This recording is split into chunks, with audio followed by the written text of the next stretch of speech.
아비야를 이어서 유다의 왕이 된 아사는 하나님이 보시기에 선과 정의를 행했다라고 14장 2절에 이야기하죠. 선과 정의를 행했다라고 하는 것은 그 이후에 나온 것처럼 이방 제단 산당들을 없애고 주상을 깨뜨리고 아세라상을 찍고 또 유다 사람들에게 하나님의 율법과 명령을 행하게 했다라는 것으로 드러난 거예요. 그래서 하나님의 속성 또 하나님의 통치 방식을 따라서 아사가 왕이 된 이후에 유다를 다스렸다라는 것이죠. 이러한 아사 왕의 통치 가운데 어쩌면 가장 큰 전쟁이라고 할 수 있는 구스와의 전쟁이 일어나게 됩니다.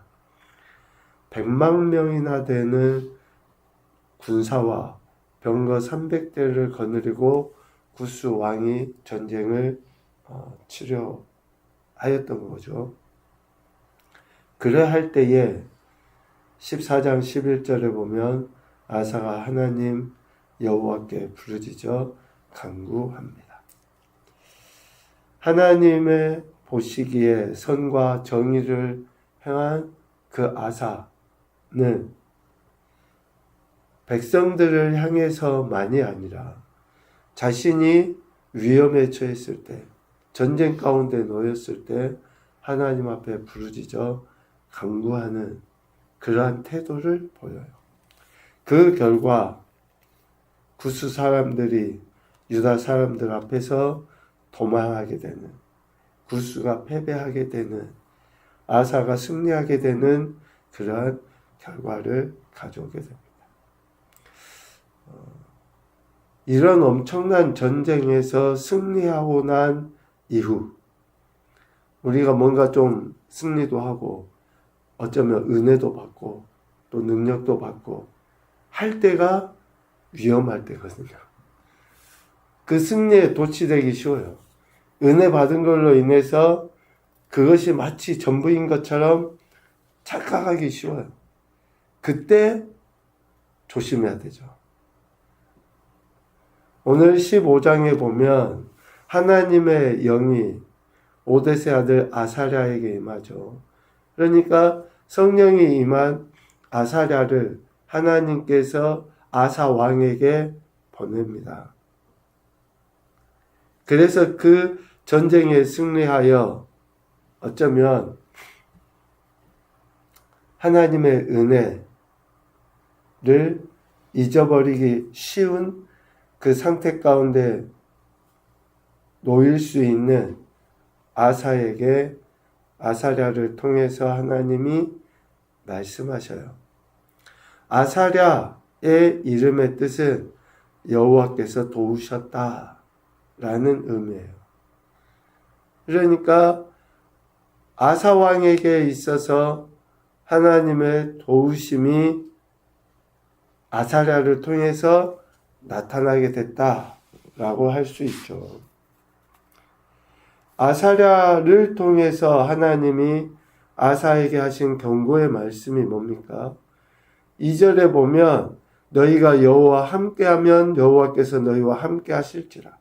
너희가 만일 그를 찾으면 그가 너희와 만나게 되시려니와 너희가 만일 그를 버리면 그도 너희를 버리시리라.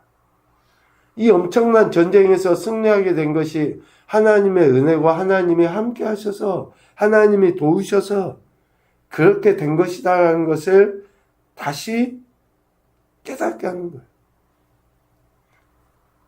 우리 인생이 얼마나 연약합니까? 아니요, 더 엄밀하게 이야기하면 얼마나 교만해요. 마치 내가 뭔가 잘해서 또 기도의 응답도 마찬가지예요. 내가 기도해서 하나님 응답하셨다. 물론 우리는 그러지만 하나님의 긍휼하심이 없으면 하나님의 자비가 없으면 어찌 기도가 응답이 됩니까? 아사 왕이 어쩌면 교만해지기 가장 쉬운 상태에 놓여 있었잖아요. 그때에 아사랴를 통해서 하나님이 이러한 2절의 말씀과 같이 경고하시는 거예요. 경고하실 뿐만 아니라 교훈하십니다. 7절 말씀에 보면 그런즉 너희는 강하게 하라. 너희의 손이 약하지 않게 하라. 너희 행위에는 상급이 있을 것이다. 라고 교훈합니다. 더욱더 담대하게, 더욱더 강하게 하나님의 말씀을 붙잡고 그 말씀에 순종하며 살아야 한다. 그리하면 하나님이 상급을 베풀어 주실 것이다. 라고 교훈해요. 왜 이러한 교훈을 하게 됩니까? 3절, 4절, 5절, 6절 말씀에 보면 북이스라엘의 행태가 이러했기 때문에 남유다인 아사는 결코 북이스라엘의 이러한 행태를 따르지 말라는 거예요. 북이스라엘의 행태는 어떻습니까? 이스라엘은 참 신이 없고 가르친 제사장도 없고 율법도 없은 지가 오래되었다. 그런데 그들이 환난을 당할 때 하나님께로 돌아가서 찾으니 하나님께서 그들을 만나게 되셨다.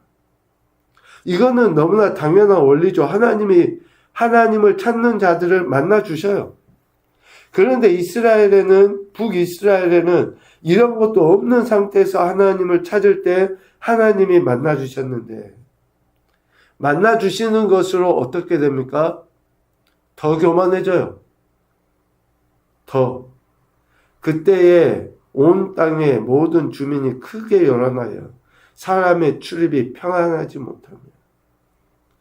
그러니까 회개하지 아니하고 하나님의 은혜를 구할 때 하나님이 불쌍히 여기셔서 기회를 주시죠. 그런데 더더욱 교만해져요. 그래서 이 나라 저 나라가 서로 치고 싸우고 이 성읍 저 성읍이 또 피차 그렇게 상하게 하는 이런 결과들이 더 일어나게 됐던 것을 남유다 그리고 아사 왕은 반면교사 삼아야 한다. 그래서 더욱더 강하게 하나님을 붙잡고 하나님의 말씀에 따라 행동하여 상급을 받아야 한다라고 아사랴를 통해서 교훈하고 있습니다. 실질적으로 아비야 시대인가 아사 위에 아비야 시대에 북이스라엘의 80만 명과 아비야의 남유다의 40만 명과의 싸움은 어때요? 남유다가 이길 수 없는, 아비야가 이길 수 없는 싸움이죠. 그런데 왜 북이스라엘이 패배했었습니까? 저들이 하나님을 버리고 우상을 섬긴 것 때문에 80만 명이나 되는 북이스라엘이 남유다에게 패배했던 것 아닙니까? 그것을 교훈하는 거예요. 아사랴는 지금 아사에게 그리고 남유다를 향해서 구스와의 승리 거기에 도취되지 말아야 한다. 하나님을 찾고 하나님을 버리지 않아야 한다. 승리는 하나님께서 긍휼의 은혜로 베풀어 주신 것이다. 라는 것을 다시 가르쳐 주신 거예요. 이러한 선지자의 이야기를 듣고 아사는 결단합니다. 하나님의 영에 감동되어 경고와 교훈을 전한 선지자 아사랴의 말에 즉각적으로 반응을 보여요. 8절에 보면 선지자 오뎃의 예언이라고 표현하는데 주석을 이렇게 보면 번역상의 문제 또 아니면 이렇게 기록할 때의 문제 정도로만 이해합니다. 오뎃의 아들 아사랴 1절에 나온 그 표현이 더 정확하다고 해요. 그러니까 오뎃이라고 해도 틀리진 않는데 여간 그렇게 이해하시면 될 것 같습니다. 하나님의 영에 감동된 선지자의 이야기를 듣고 아사 왕이 즉각적으로 반응을 보여요. 8절 중반 이후에 이야기하죠. 마음을 강하게 하여 가증한 물건들을 유다와 베냐민 온 땅에서 없애고 또 에브라임 산지 즉 북이스라엘에서 빼앗은 성읍들에서도 그렇게 가증한 물건들을 없애는 이러한 행태들, 행동들을 실질적으로 보여요. 그리고 여호와의 낭실 앞에 있는 여호와의 제단을 재건하는 이러한 일들을 아사 왕이 실질적으로 행하는 거죠. 그리고 유다와 베냐민의 무리를 모으고 에브라임과 므낫세 가운데서 나와서 저희 가운데 살고 있는 사람들, 그 이스라엘 사람들, 그들까지 다 이렇게 어때요?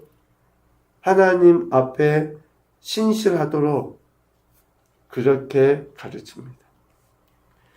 그러니까 에브라임이나 므낫세, 시므온, 북이스라엘 지파 사람들이 유다와 베냐민 무리 가운데 와서 살게 됐잖아요. 그 사람들까지도 아사의 하나님 여호와께서 그와 함께 하심을 보고 아사에게로 돌아오는 자가 많게 됩니다. 얼마나 아사가 신실하게 하나님의 말씀대로 선지자를 통해서 주신 말씀대로 행했으면 어쩌면 포로로 잡혀온 저들 또 투항하여 온 저들이 아사의 행태대로 하나님께 돌아오게 되었다 라고 이야기합니다. 우리가 하나님 앞에 바르게 그 말씀대로 행하는 것이 하나님을 모르는 자들까지도 하나님께로 돌이키게 하는, 돌아오게 하는 그러한 결과를 가져오게 된다라는 것이죠. 마음을 다하고 목숨을 다하여 조상들 하나님 여호와를 찾기로 아사는 언약합니다. 12절. 또 13절. 이스라엘 하나님 여호와를 찾지 아니하는 자는 죽이는 것이 마땅하다고 이야기해요. 단호한, 우리는 결단이라고 하잖아요. 과감하게 잘라내는 거예요. 옳지 않는 것은.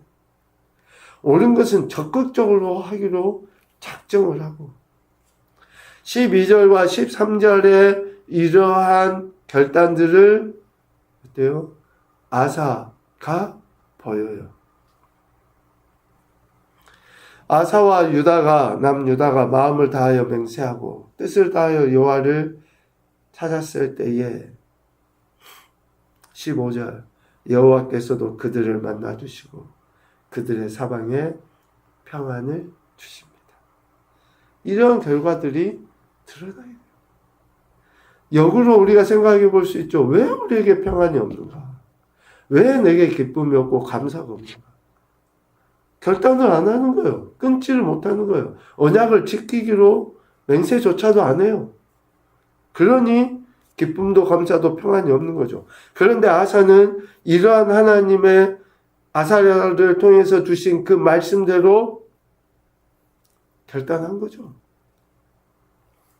언약도 할 뿐만 아니라 옳지 않는 것은 과감하게 끊어버리는 그러한 행동을 보여요.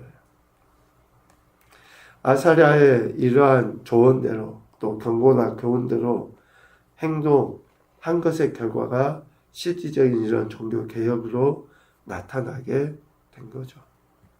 유다와 베냐민 온 땅에서 가증한 우상들을 제거, 여호와의 전에 앞에 있던 제단도 수려, 마음을 뜻을 다하여 하나님을 찾은 그러한 아사의 행동으로 드러나게 됩니다.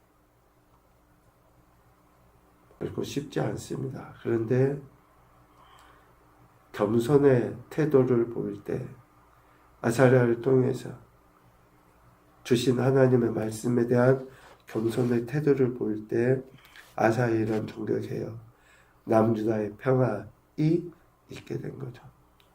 그런데 오늘 16절 이하에 마지막 내용 속에 아사의 모습과는 전혀 상반된 모습을 보이는 이가 그의 어머니 마아가였어요. 그녀는 아세라의 가증한 목상을 만들었죠. 그러니까 아들은 하나님의 말씀대로 우상을 척결하고 마음을 다하고 뜻을 다해서 하나님을 섬기기로 공포도 하고 그러니까 남유다가 그렇게 되도록 통치하고 있는데 태후인 마아가는 아사 왕의 행동에 정반대의 모습을 보이게 되죠.